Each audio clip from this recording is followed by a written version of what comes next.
నువ్వు అనుకున్నావు జగనన్న నేను ఒక్కడిని చాలు అన్ని చూసుకుంటాను అని. నువ్వు కార్యకర్తలను చూసుకోవాలా, ఎమ్మెల్యే ఎంపీల్ని చూసుకోవాలా, ఎక్కడ డ్యామేజ్ అవుతుందో ఆ డ్యామేజ్ని పట్టించుకోవాలా, ఎవరు డ్యామేజ్ చేస్తున్నారో వాళ్ళని పక్కన పెట్టుకుని తిరిగావు.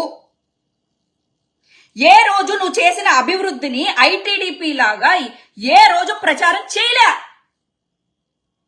కనీసం మాకు ఒక ఎవరైనా పంపిస్తే వైఎస్ఆర్సీపీ వాళ్ళు కనీసం మేమైనా చదివి వినిపించేవాళ్ళం. మాకెంత తెలుస్తుంది.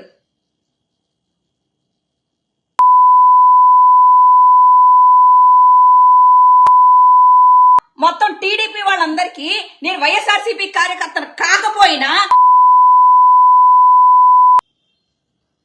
ఏ రోజైనా నాలాగా కష్టపడిన కార్యకర్తలు గుర్తించారా మీరు? తీయండి.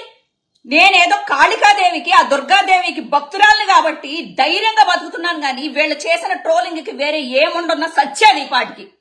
నేను కాబట్టి వైఎస్ఆర్సీపీ బిడ్డల మీద చేతులేస్తాను ధైర్యంగా వచ్చి మాట్లాడుతున్నా. వేస్తే వేస్తారు. మీకున్న టెక్నాలజీకి, టీడీపీ దగ్గర ఉన్న టెక్నాలజీకి నేను ఎక్కడున్నా పట్టుకోవడమే అన్న పెద్ద విషయమా?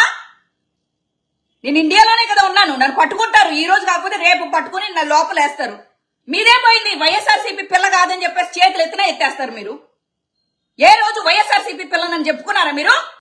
ఏడిస్తే వైఎస్ఆర్సీపీ పరువు పోతుందని చెప్పి ధైర్యంగా పోరాడుతున్నా. ఈ రోజు వరకు మీ నాయకులు కూడా బయటకు వచ్చి మాట్లాడరు. మీరు అనుకుంటున్నారు కదా వైఎస్ఆర్సీపీ నాయకులు మెత్తబడ్డారు, లేకపోతే ఏమైందిరా కొడాలి నాని, అప్పుడు తొడలు కొట్టావు కదా, ఇప్పుడు ఏం పీకుతున్నావు అని చెప్పి కొడాలి నాని అని అంటున్నారు కదా. ఏం రెచ్చగొట్టాలా? రండ్రా కొట్టుకుందాం, రండ్రా చంపేసుకుందాం, రండ్రా అని చెప్పి సామాన్య కార్యకర్తలు బలివ్వాలా? మీకు బలివ్వాలా? నువ్వు ఒక్కడివి కథన రంగంలో అప్పుడు కురుక్షేత్రంలో ఏం జరిగిందో, అసలు నీ క్షేత్రంలో ఆంధ్ర క్షేత్రంలో ఏం జరుగుతుందో నువ్వు చూసుకోవాలి. ప్రతిదానికి సజ్జల గారు మీరు మాట్లాడండి, సాయి గారు మీరు మాట్లాడండి కాదు.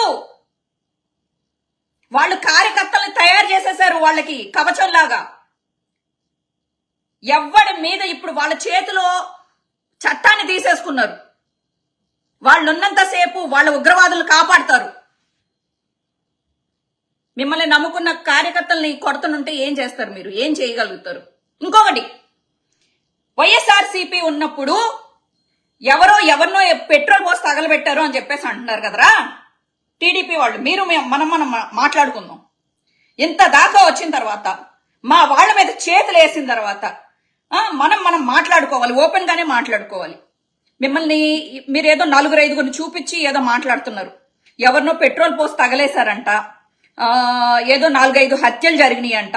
ఒక డ్రైవర్ని ఒక వైసీపీ నాయకుడు డోర్ డెలివరీ చేశాడంట శవాన్ని.